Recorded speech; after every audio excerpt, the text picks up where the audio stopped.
Já me disseram que pareço turista japonês. Não pelo olho puxado, mas porque adoro uma máquina fotográfica. Tiro foto de tudo. Olha só a minha rua. Esse aí é o teto do meu quarto. Tava fazendo uma experiência. A minha prima Thalita, a moto do meu primo, o meu cachorro. Fala aí, Luke! Esta foto é da festa junina do ano passado. Eu enviei esta foto pro Zé, que enviou pra Júlia, que passou pro Pedro, que pôs no Orkut pra todo mundo ver. E pensar que minha mãe tinha que comprar um filme, colocar na câmera, tirar um número limitado de fotos. Só pra mais tarde descobrir que a foto estava escura, que a fulana saiu com o olho vermelho e, mais grave ainda, que a noiva ficou sem cabeça. Depois que inventaram essa coisa de máquina digital, tirar foto virou uma coisa super simples. Se não ficar boa, eu faço outra. Depois eu posso aumentar, diminuir, passar para preto e branco. Mas afinal, qual a diferença dessa foto para aquela da minha mãe? E o que é uma foto digital?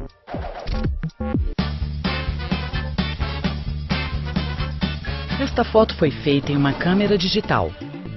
Esta em uma câmera analógica. Os dois tipos de câmera possuem uma série de lentes que focalizam a luz para reproduzir a imagem de uma cena. A principal diferença é a forma como elas registram a luz. A câmera analógica captura a luz em uma película formada por minúsculos cristais de prata que reagem às diferentes intensidades da luz. As câmeras digitais não usam filmes nem têm cristais de prata. Elas funcionam à base de sensores como este. A luz sensibiliza o sensor, que converte cada ponto destes na única informação que o computador consegue entender, os bits. A capacidade de registrar e armazenar tudo em sequências de zeros e uns é uma das principais diferenciações da tecnologia digital. Muito diferente do formato analógico, no qual as próprias ondas físicas são enviadas pelo ar ou copiadas para uma mídia, como um disco vinil ou uma fita cassete. Analógico vem de análogo. É a representação de alguma coisa continuamente através de algum meio. Fazer analogia é copiar, imitar, tentar reproduzir algo da maneira mais fiel ao original. Pensando bem, isso é bem mais antigo do que parece. Os homens ainda viviam em cavernas quando descobriram que era possível criar e guardar as reproduções do mundo que os cercava. Eles usavam as pedras para reproduzir imagens dos animais e da vida daquela época. Era tudo meio tosco, mas a gente poderia dizer que os homens da caverna estavam fazendo uma espécie de processo analógico. Eles copiavam os contornos dos animais e formavam imagens em 2 dimensões. Ainda hoje, eles são os únicos registros da vida daquela época. Com o passar do tempo, o homem começou a usar outras formas para captar e registrar a realidade, ou melhor, sua versão da realidade. A invenção da fotografia representou uma revolução e tanto. Pela primeira vez, o homem conseguiu reproduzir uma imagem exatamente como ela era. O primeiro dispositivo de captura de luz a partir de sensores surgiu em 1975. Naquela época, ninguém podia imaginar que a fotografia digital ia virar febre mundial.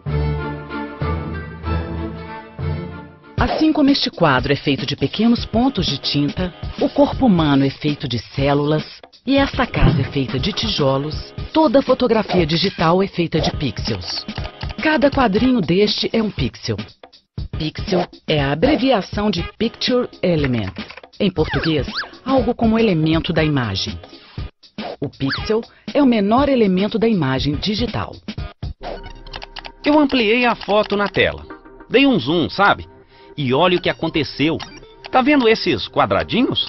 São os tão falados pixels. Como será que o computador consegue representar todas essas cores e tons diferentes sem usar uma gota de tinta sequer? O computador não trabalha com tinta, nem com telas. Ele só entende códigos matemáticos. E assim como ele usa esses códigos para representar textos, planilhas e sons, o computador também usa códigos para representar intensidades diferentes de cores. Cada pixel, em geral, carrega 3 números. Um para representar o vermelho, R. outro para representar o verde, G, e outro para representar o azul, B. Este é um padrão conhecido como RGB, as iniciais das 3 cores em inglês, Red, Green e Blue. Quer dizer que o pixel tem apenas 3 cores? Será que o mundo digital é todo vermelho, verde e azul? Não, o mundo digital não é apenas vermelho, verde e azul. Este pixel, por exemplo, é amarelo. Amarelo é a cor dos pintinhos, do sinal de atenção e das bolinhas do biquíni da Ana Maria. No caso deste pixel, o tom de amarelo é o resultado da mistura de 3 números. O primeiro número indica a intensidade de vermelho no pixel. O segundo número indica a intensidade de verde deste pixel. E o terceiro número indica a intensidade do azul neste pixel. A cor deste pixel, portanto, é uma combinação destas 3 intensidades, que juntas formam este tom de amarelo. Não podemos nos esquecer que o computador não usa o número 2, nem o 5. O computador só trabalha com 2 algarismos, o 0 e o 1. Com 8 bits, é possível criar 256 combinações. Para exibir esta imagem na tela, a memória do computador tem que ler e interpretar os 3 bytes de cada pixel. O computador lê cada sequência de zeros e uns, encontra o número equivalente, faz os cálculos, até chegar ao resultado final. É difícil acreditar que todo computador é pura matemática. Isso significa que a careta do Carlos não corre o mesmo risco da noiva sem cabeça. Afinal, as imagens digitais nunca perdem a cor, já que os bytes nunca mudam. As imagens digitais costumam ocupar muito espaço na memória do computador. Claro que tudo depende do tamanho de cada imagem. O tamanho de uma foto digital depende da quantidade de pixels que ela tem. A quantidade total de pixels de uma fotografia equivale ao número de pixels na horizontal multiplicado pelo número de pixels na vertical. Esta foto tem 1.500 pixels em cada linha vertical e 2.000 pixels em cada linha horizontal. Isso dá um total de 3 milhões de pixels, ou 3 megapixels. Como cada pixel desta imagem tem 3 bytes, um para cada cor, isso significa que ela tem 9 milhões de bytes. Para abrir essa imagem, o computador vai precisar ler e interpretar todos eles, byte por byte, pixel por pixel. Uma imagem de 3 megapixels é considerada um arquivo grande. Um arquivo grande ocupa muito espaço no disco rígido do computador. Um computador pode ter problemas para encontrar o que procura quando o disco rígido está lotado de bytes. Tudo depende da capacidade do disco rígido, o HD. Não sei se você já ouviu falar em compressão.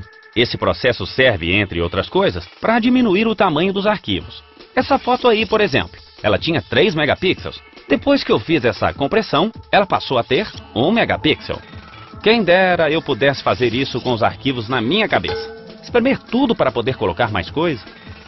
Como o tamanho das fotografias depende da quantidade de bytes que ela tem, uma forma de diminuir seu tamanho é reduzir a quantidade de bytes. Existem formas diferentes de fazer isso. São os métodos de compressão. Esta imagem, por exemplo, ela está em preto e branco. Tudo o que o computador precisa é associar um bit a cada cor. O branco é representado pelo número 1 e o preto pelo 0. O computador guarda esta imagem em sequências de 0 e 1. Para exibir novamente a imagem, ele tem que converter o código em cor novamente. 0, 0, 0, 1, 1, 1, 1, 0, 0, 0. Isso pode levar muito tempo.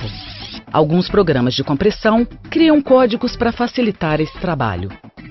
Ao invés de guardar pixel por pixel, ele guarda sequências.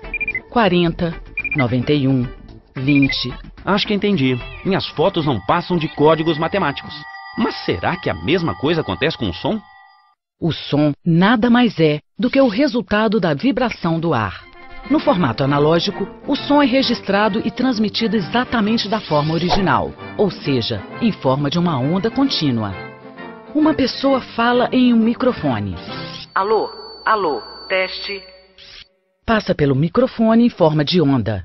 A fita cassete grava o som em forma de onda.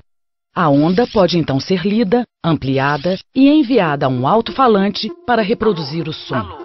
No formato analógico, o som é registrado e usado em sua forma original, em ondas. O sistema digital não consegue registrar ondas.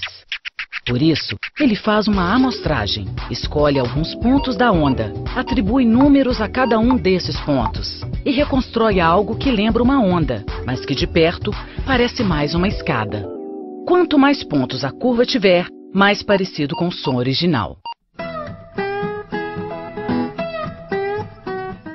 O sistema digital mudou radicalmente a forma de lidar com a informação. Nunca na história da humanidade foi tão fácil produzir, enviar, guardar e acessar informações. Eu, um simples mortal, posso gravar uma composição própria no meu computador e ainda posso enviar para o celular do Pedro, publicar na internet, passar para o aparelho MP3, copiar para um CD e distribuir para todo mundo. Tudo isso graças à matemática.